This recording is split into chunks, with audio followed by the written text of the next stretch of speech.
ভাত যাতে নষ্ট না হয় তাই এক সময় ভাতে জল ঢেলে রাখা হতো, সেটা আবার পরের দিন সকালে পান্তা ভাতে পরিণত হতো। এই সমস্যা থেকে বাঁচার জন্য ফ্রিজ আবিষ্কার হলো।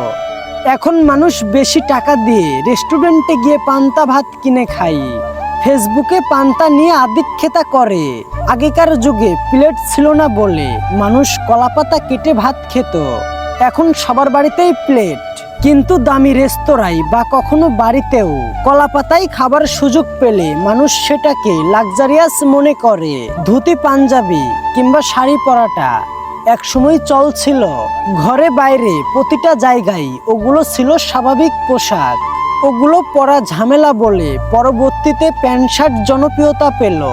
এখনকার ছেলে মেয়েরা ধুতি পাঞ্জাবি কিংবা শাড়ি পরে বিভিন্ন উৎসব আয়োজনে যায়, গ্রামের জীবনযাত্রাকে অত্যাধুনিক করার জন্য, এমনকি মানুষের জীবনকে আরামদায়ক বানানোর জন্য। শহরের সৃষ্টি হলো, কুঁড়েঘর ভেঙে ফ্ল্যাট তৈরি হলো, চাষের জমিতে কলকারখানা তৈরি হলো, গাছ কেটে চওড়া রাস্তা বানানো হলো। কিন্তু এখন যে কোনো শহরবাসীকে জিজ্ঞাসা করুন, তাদের শহর পছন্দ নাকি গ্রাম পছন্দ, বেশিরভাগরাই উত্তর দিবে গ্রাম।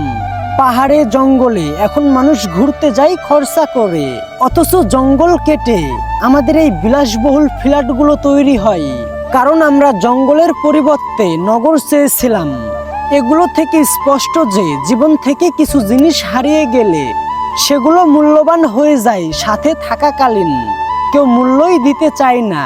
কখনো নিজের গুরুত্ব বোঝানোর জন্য হারিয়ে যাওয়াটা অনেক বেশি জরুরি।